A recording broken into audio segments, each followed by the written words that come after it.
Wyoming Territory, March 1872, the wind was cold and sharp enough to cut through bone as Odessa Oakley drove the shovel into the frozen ground. Her hands bled where her gloves had worn through, but she did not stop. She could not. The ground needed breaking.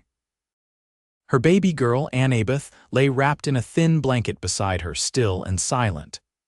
There was no more breath in her, and Odessa's own lungs barely worked from the weight of it. She dug.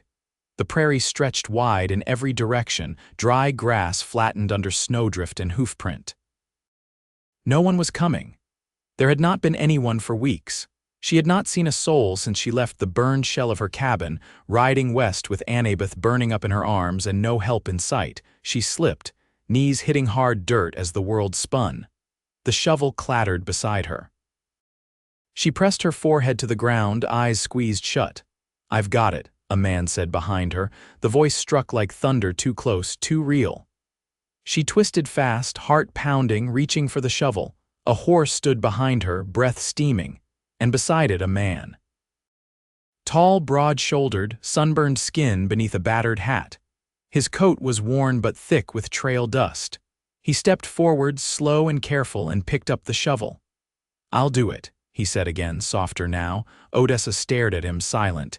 He looked at the tiny bundle on the ground.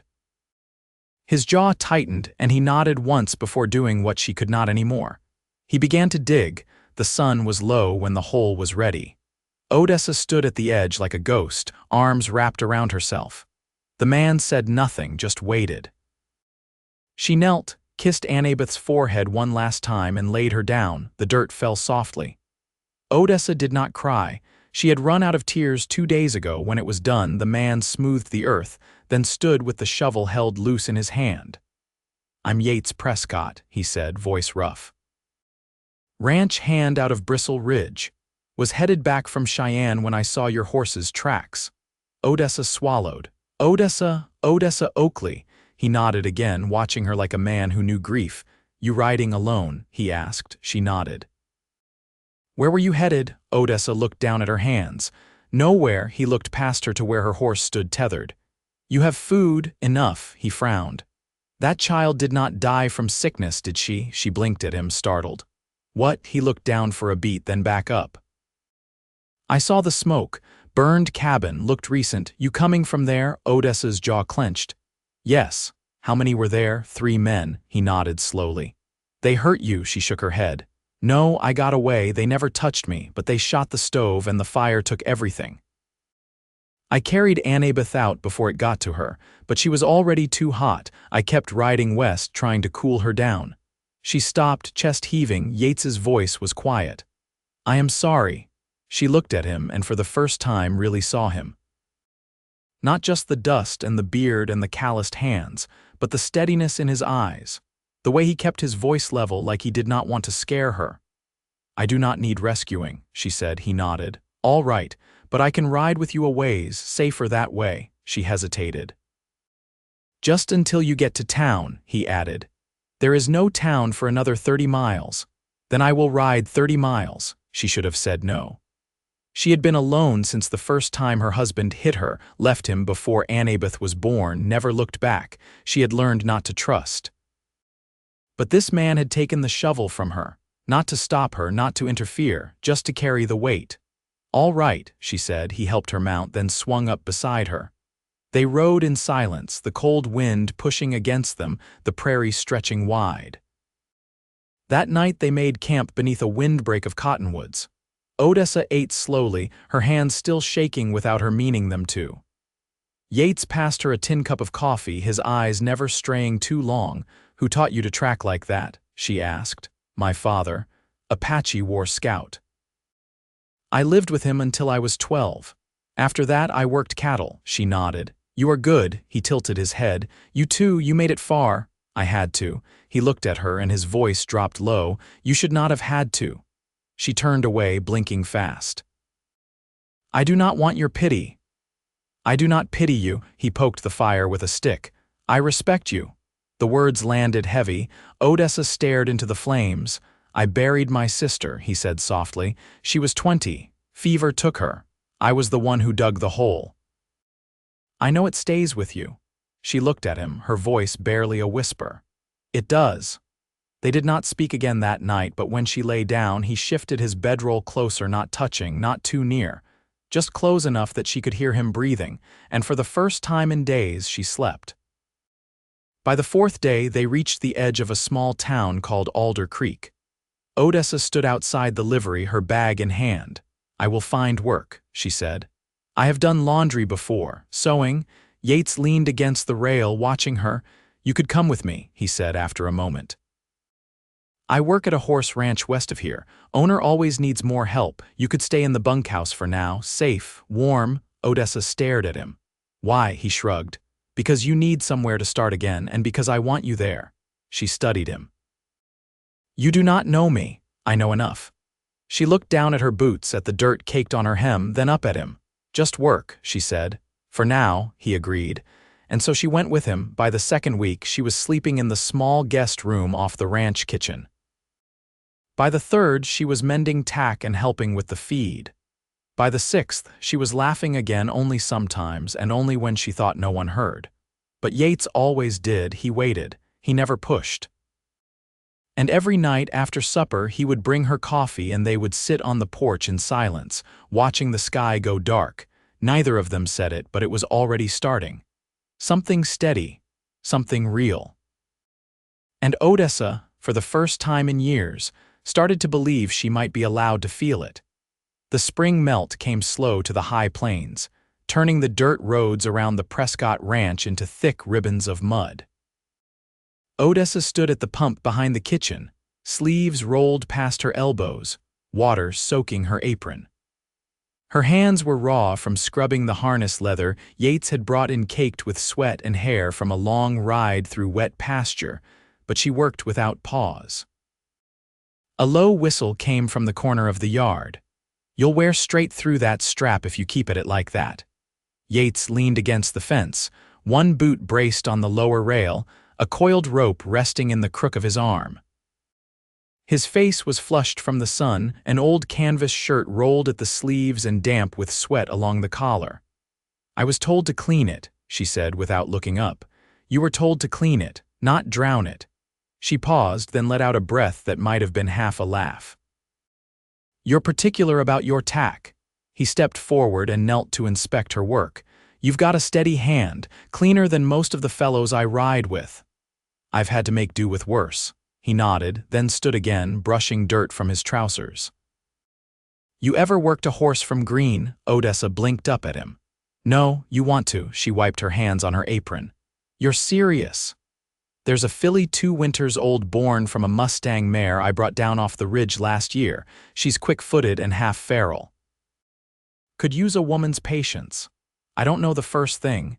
You didn't know how to mend a girth strap 2 weeks ago either. Now you're doing better than most I've seen. Odessa studied his face. He wasn't teasing her.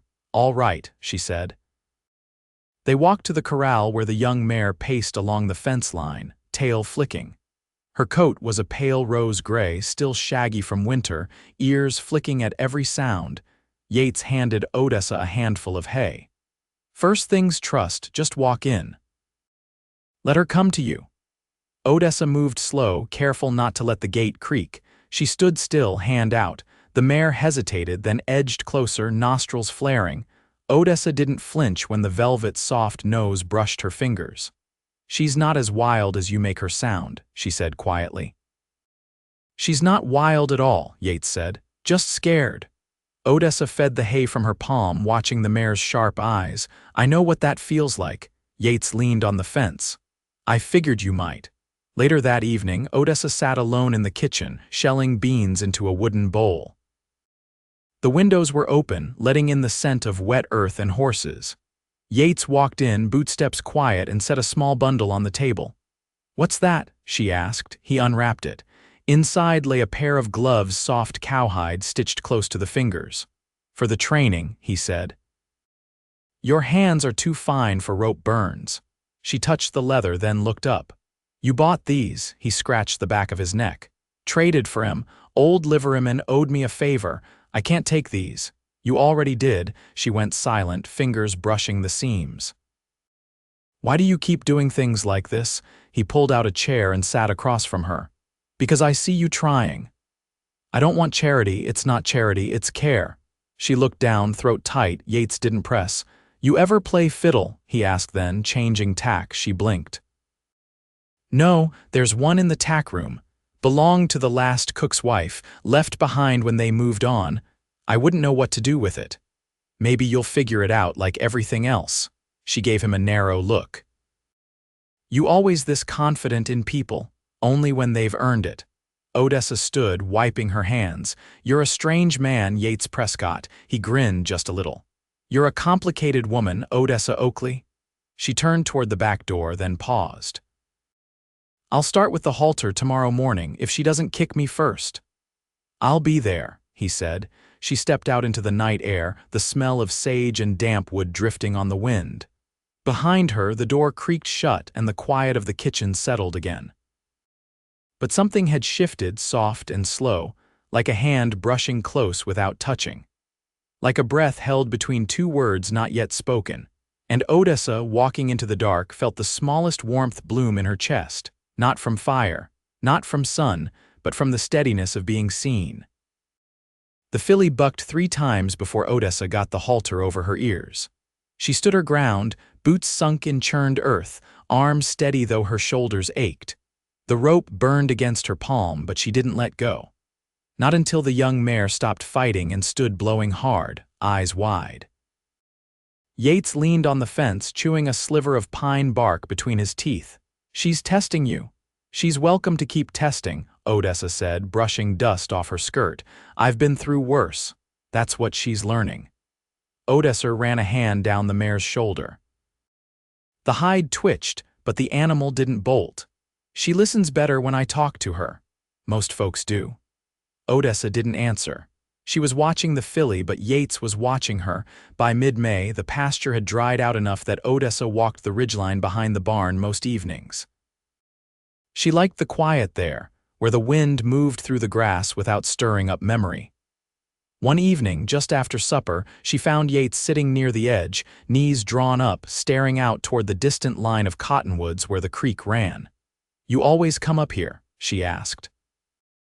Not always.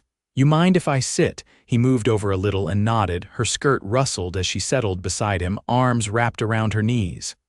I used to sleep outside as a girl, she said, before I left Arkansas when the air got too close in the house. You have brothers? 1. Younger, he drowned when he was 10. Yates didn't speak, just waited. My father changed after that, she said after a while, stopped noticing the rest of us. Yates nodded once. I remember that kind of silence. They sat without speaking for a while. The sun slipped behind the western hills, turning the grass to gold. Do you ever think about leaving? Odessa asked. From here? Yates looked out at the pasture. Sometimes, but it's the first place that didn't feel temporary. She glanced at him. You've been other places, Arizona Territory. Texas Panhandle. I hired on to a cattle drive once that ran all the way to Dodge. Most of the time I was just trying to stay ahead of things I didn't want to carry. She picked a blade of grass and twisted it. Did it work? No. Odessa looked down at her hands. I don't know what to build from anymore. You don't have to know yet, you just have to keep showing up. She said nothing, but she didn't leave. The next week, Yates was gone 2 days, riding fence line out near the butte. When he returned, Odessa was in the barn, brushing the filly's coat with long, calm strokes. She didn't look up when he came in, but her mouth twitched slightly when he said her name. I brought something back, he said, setting a wrapped parcel on the tack bench. From the trading post, she frowned. You're not trying to outfit me like some trail hand, are you? He unwrapped the bundle.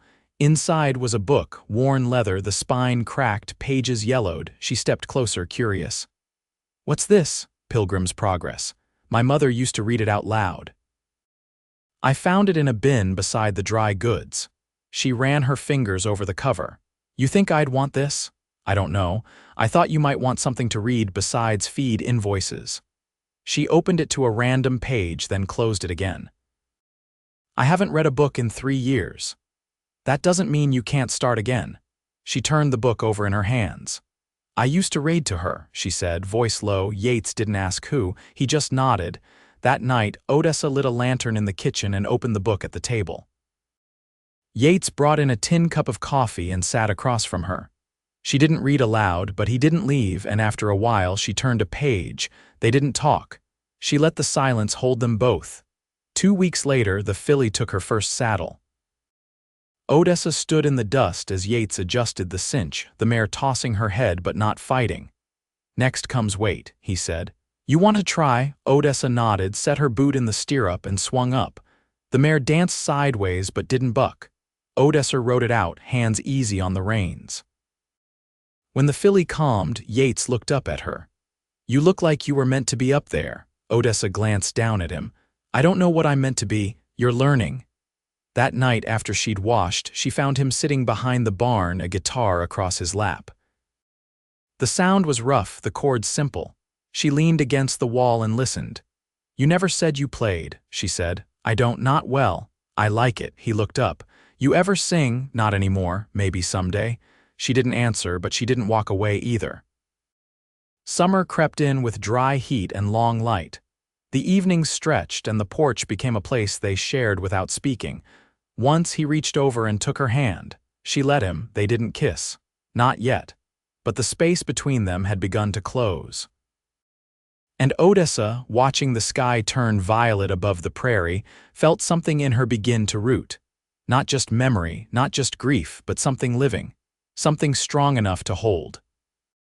A warm wind carried juniper and dust through the open loft of the barn, as Odessa sat cross-legged on a hay bale, mending a torn saddlebag with her needle slipping steady through cracked leather. The filly, now gentled enough to graze under a loose lead, stood in the paddock below, her coat sleek and dappled silver under evening light. Yates stepped in, wiping his hands on a cloth darkened with axle grease. Wagon wheels near shot. Spokes are soft clear through. Can it be fixed? Temporarily, he said, sliding onto the bale across from her. But we'll need new timber out of Medicine Bow before long. She tied off the stitch and bit the thread, setting the saddlebag aside. You ever think about what you'd be doing if you weren't here? He pulled a splinter from his palm and dropped it. Sometimes, but I don't let myself stay in that place long. Why not? Because I already tried running off once. Took a job cutting telegraph poles near Fort Laramie. Thought it'd be different. He leaned forward, elbows on his knees. Wasn't just the same ghosts farther from home. Odessa picked at a fray on her hem. That's why you came back. No, I came back because the man who raised me was dying. I missed his last breath by half an hour. But I stayed because this land doesn't lie to me. She looked at him then, long and slow. You're not like other men I've known, he gave a quiet laugh. I don't know if that's good or bad. Good, she said, almost too softly to hear, then added, I've been thinking about buying fabric. Making shirts. There's a woman in town who sells them by mail. She said she'd show me how to cut proper. You got a mind to sell, maybe, or maybe just make things with my hands that aren't for survival. Yates straightened a little, his eyes holding hers. I'd wear anything you made. That made her laugh, the sound faint but real. I'd charge you double, I'd pay it. The barn grew quiet again, the dimming light golden through the slats. Odessa stood and brushed hay from her skirt. You eaten? He asked. Not yet. Come on then, he said, rising. I made stew, might be a little thin, but it won't kill us. She hesitated at the threshold. Yates, his hand paused on the door frame. I'm not used to choosing things, she said. Not without fear riding close behind. He turned to her. You don't have to choose anything tonight, but if you ever want this to be more than quiet meals and shared chores, I'll be here. Odessa stepped outside, the sky turning lavender above them. I know. They walked to the house side by side. Later, inside the small kitchen, she peeled potatoes while he stirred the pot. The porch lantern flickered through the window, casting soft light across the room. Odessa watched his back as he worked, the slope of his shoulders beneath his shirt, the way he moved without rush. I was wrong, you know, she said. He turned, brow raised. When I said I didn't want saving, I did, just not in the way I thought. He set the spoon down and crossed the room, stopping in front of her. You didn't need saving, Odessa. You needed someone to stand beside you while you saved yourself." Her hands stilled. "And you did." He didn't touch her, but he was close. She could feel the warmth of him like a hearth lit slow. "I'm not afraid of building something," she said. "Not anymore." He searched her face for a long beat, then nodded once as though he'd known all along she'd come to this. She stepped into him then, her hands resting against his chest, her forehead near his collar. He wrapped his arms around her, careful but sure, and they stood that way as the stew cooled on the stove. Outside, the wind quieted and the fields grew dark. Inside, they stayed wrapped in that breathless stillness, not because they were afraid to move, but because they'd finally found something worth holding still for. By late June, the last of the frost had lifted from the soil, and the earth smelled of life again. Odessa stood barefoot in the narrow garden behind the Prescott house, her skirt tucked up into her belt, hands sunk deep in the dirt as she planted beans row by row. Yates had turned the earth for her that morning, using the old mule and a single plowshare, and now the soil was warm beneath her fingers, rich with the promise of something new. Inside the house, a kettle whistled faintly. She ignored it. The light was too fine to waste, the sky too wide. Her hands moved with quiet purpose, and her heart beat steady. Yates came around the corner, sleeves rolled, carrying a small wooden box. "Found something for you," he said. She brushed her palms against her apron. "I'm already up to my ears in seeds. This ain't for planting." He crouched beside her and opened the box. Inside, nestled in straw, lay a pair of bone-handled scissors, the blades shaped like a swallow in flight. Her breath caught. "Where'd you find these, old trader out of Rawlins?" He said they belonged to a seamstress from St. Louis. "I thought they might suit you." She reached for them carefully, the weight settling into her palm like they'd always belonged there. "Why would you give me something so fine?" "Because it's not just survival anymore," he said. "You told me once you didn't know what to build. I think you're already building it." She turned the scissors in her hand, watching sunlight catch the steel. "I might start with a dress, something proper. I haven't worn one in 2 years." His gaze softened. "I'd like to see you in that." She stood, brushing soil from her legs. "Then I will." In the weeks that followed, Odessa sewed at night by lamp glow, her stitches slow and clean. The fabric was a soft calico with blue sprigs, bought with the money she earned mending harnesses and saddlebags for the neighboring ranch hand. Each evening, once the chores were done, she sat at the table with the scissors Yates had given her, cutting and hemming, her shoulders steady, her eyes bright. Yates didn't watch her work. He'd sit near the hearth, carving wood or tuning the old guitar, but his presence anchored the room. He didn't ask how far along she was. He didn't need to. One Sunday morning, the rain let up just long enough for the sun to break through, and Odessa stepped out of her room in the finished dress. She'd let her hair down, brushed long and parted soft. The fabric hugged her waist, the sleeves neat at the wrist. Yates stood from the hearth without a word. He crossed the room and took her hand. "You look like you belong to the earth and the sky both," he said. "I feel like I belong somewhere," she answered. He lifted her hand and kissed her knuckles. "You belong with me." She nodded, her throat thick. "I know." They married in the pasture behind the barn, beneath the cottonwoods, with the filly grazing nearby and the breeze carrying the scent of wild sage. The preacher from Alder Creek came on horseback, and the ranch cook brought a pie made from last season's dried apples. No fancy dresses, no flowers, just them and the land and the wind bearing witness. Afterward, Odessa leaned into Yates beneath the shade of the trees, her fingers curled into his shirt. "I never thought I'd trust a man again." "You didn't have to," he said. "You just had to trust yourself." She looked up at him, eyes steady. "I love you." He answered with his hands, with the way he held her face, the way he kissed her like he'd waited a lifetime to be sure. They built a small cabin that summer not far from the main house. Just one room to start, with a stone hearth and wide windows. Odessa planted hollyhocks along the southern wall, and Yates carved her a rocking chair from cottonwood. They filled the shelves with books, the sewing table with spools of thread and scraps of calico. The filly, now saddle-broke and sure-footed, waited at the gate each morning. In the evenings, they sat on the porch with coffee cooling in their cups, the sun dipping behind the hills. No words needed. Just the quiet rhythm of two souls who had walked through fire and come out whole. By autumn, Odessa had taken in sewing from every ranch within 10 miles. She worked steady, her hands no longer shaking, her breath no longer short. Yates rode fence in the mornings and came home before dusk, always with something in his saddlebag: dried berries, a strip of hide, a smooth stone he thought she might like. One night, as the first frost crept in, Odessa stood at the doorway wrapped in a wool shawl.